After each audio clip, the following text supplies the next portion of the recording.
Assalamualaikum warahmatullahi wabarakatuh. Halo semuanya, apa kabar? Semoga semuanya dalam keadaan sehat, dimurahkan rezekinya dan dilancarkan segala urusannya. Serta selamat buat Bapak Ibu semuanya yang per hari ini bantuan sosialnya sudah mulai cair, yang melalui kartu KKS Bank Mandiri, Bank BSI, Bank BRI, dan insya Allah akan segera menyusul pemegang kartu KKS Bank BNI. Selamat kepada semuanya. Semoga bantuan sosialnya yang cair, berkah semuanya, dan diingat dimanfaatkan sebaik-baiknya.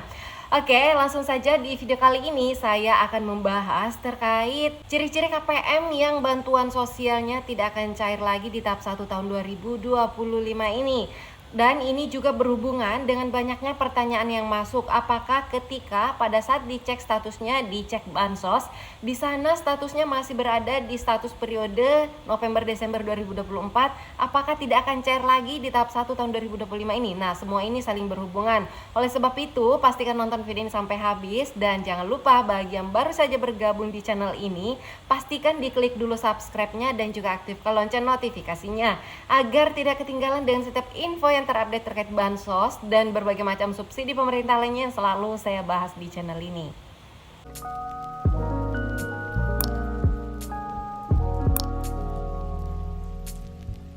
Oke, langsung saja terkait jenis-jenis KPM yang kemungkinan besar bantuan sosialnya tidak akan cair lagi di tahun 2025 ini, khususnya di tahap 1 ini.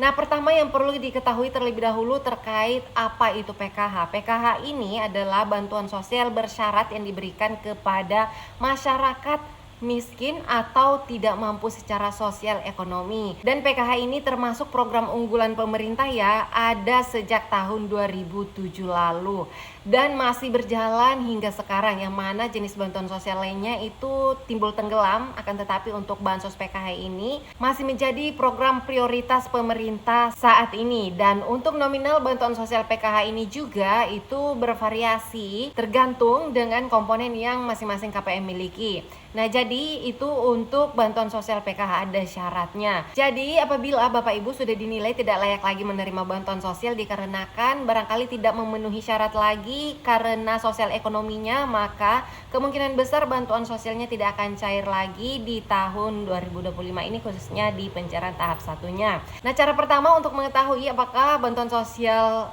PKH atau BPNT-nya Bapak Ibu di tahap 1 tahun 2025 ini masih akan cair atau tidak, maka sebaiknya coba ditanya ke diri sendiri terlebih dahulu terkait hal-hal ini. Nah, pertama, apakah Bapak Ibu memiliki kendaraan motor yang mana nominalnya itu di atas 30 juta harganya, atau daya listrik di rumahnya Bapak Ibu itu terbilang tinggi 2200 volt ampere atau di atasnya. Ini juga sudah dinilai tidak layak bansos. Dan juga apakah keluarganya, kepala keluarganya Bapak Ibu itu masih produktif usianya, masih berusia di bawah 40 tahun kepala keluarganya, atau barangkali ada salah satu anggota keluarganya Bapak Ibu yang masih berada di dalam satu kartu keluarga, itu bekerja di sebuah perusahaan dan gaji per bulannya itu di atas UMP atau UMK nominalnya dan terdaftar di BPJS Ketenagakerjaan. Nah, ini adalah salah satu juga kriteria KPM penerima bantuan sosial yang tidak layak terima bansos sebenarnya. Berikutnya, apabila ada salah satu anggota keluarganya Bapak Ibu yang telah lulus CPNS atau P3K di akhir tahun 2024 lalu. Nah, ini juga termasuk kriteria masyarakat yang tidak layak terima bantuan sosial.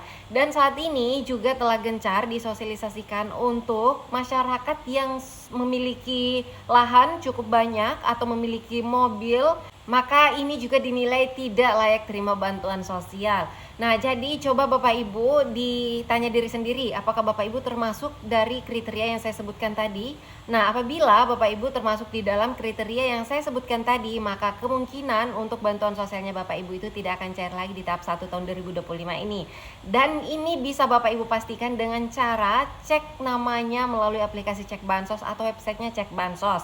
Apabila di sana muncul keterangan periodenya masih berada di periode sebelumnya, yaitu di periode November-Desember 2024 misalnya, atau bahkan di bulan-bulan sebelumnya tahun 2024, maka kemungkinan untuk bantuan sosialnya Bapak Ibu tidak akan cair lagi di tahap 1 tahun 2025 ini. Apalagi kalau sudah pernah disosialisasikan melalui pendamping sosialnya masing-masing dan sudah sepakat untuk mengundurkan diri sebagai penerima bantuan sosial, kemudian menandatangani surat pernyataan di atas materai, maka ini sudah pasti bantuan sosialnya Bapak Ibu tidak akan cair lagi di tahap 1 tahun 2025 ini. Nah, ada informasi baru lagi ya yang akan saya sampaikan sekaligus di video ini, yaitu ada 2 perbedaan apabila Bapak Ibu keluar secara mandiri sebagai penerima bantuan sosial dibandingkan dikeluarkan oleh pemerintah daerah. Nah, perbedaannya adalah misalnya nih Bapak Ibu termasuk di dalam kriteria yang saya sebutkan tadi, yaitu misalnya punya mobil di rumah ya. Nah, itu kan sekarang sudah dianggap tidak layak terima bansos juga. Nah, misalnya nih Bapak Ibu sudah disosialisasikan terkait hal tersebut. Kemudian Bapak Ibu ditawari untuk mengundurkan diri secara mandiri, akan tetapi Bapak Ibu menolak, tidak mau mengundurkan diri. Nah, walaupun Bapak Ibu tidak mau mengundurkan diri, maka pemerintah daerah setempat akan mentidaklayakkan Bapak Ibu. Karena ini tahapannya, pertama disosialisasikan terlebih dahulu kepada KPM tersebut, kemudian ditawari untuk mengundurkan diri secara sukarela. Tapi kalau misalnya KPM-nya tidak mau mengundurkan diri, tetap kekeh tidak mau mengundurkan diri, maka pihak dari pemerintah daerah yang akan langsung menonaktifkan data dirinya Bapak Ibu yang ada di DTKS. Nah, bedanya kalau Bapak Ibu mengundurkan diri, yang ditidaklayakkan hanyalah bansos PKH-nya saja atau bansos BPNT-nya saja, akan tetapi PIP-nya dan juga PBIJK-nya, BPJS-nya itu masih aktif, karena yang ditidaklayakkan hanya beberapa jenis bansos saja. Akan tetapi kalau Bapak Ibu ditidaklayakkan langsung oleh pemerintah daerah bantuan sosialnya, maka seluruh data-data diri Bapak Ibu yang ada di DTKS akan dihapus semuanya. Nah, ketika dihapus semuanya data dirinya Bapak Ibu yang ada di DTKS, otomatis semuanya akan ikut terhapus. Yaitu apabila Bapak Ibu menerima BPJS Kesehatan, maka akan ikut terhapus juga.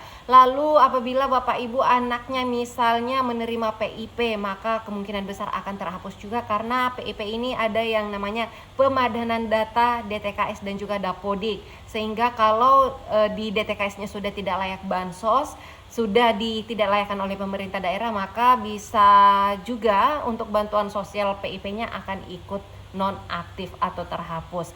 Jadi itu tadi untuk perbedaannya. Oleh sebab itu, apabila Bapak Ibu rasa-rasa dulu, tanya dulu ke diri sendiri apakah saya termasuk kriteria yang tadi, maka saya sarankan segera melapor ke pendamping sosialnya untuk mau mengundurkan diri secara sukarela. Karena kalau tidak, maka pihak dari pemerintah daerah setempat yang akan langsung menonaktifkan datanya Bapak Ibu yang ada di DTKS. Sebab ini adalah sosialisasi langsung dari Kementerian Sosial terkait hal tersebut ya. Termasuk kriteria ini akan ditidaklayakkan sebagai penerima bantuan sosial. Baiklah, sekian informasi yang dapat saya sampaikan di video kali ini. Terima kasih yang sudah menonton video ini sampai habis, dan sampai ketemu lagi dengan saya di video selanjutnya. Wassalamualaikum warahmatullahi wabarakatuh.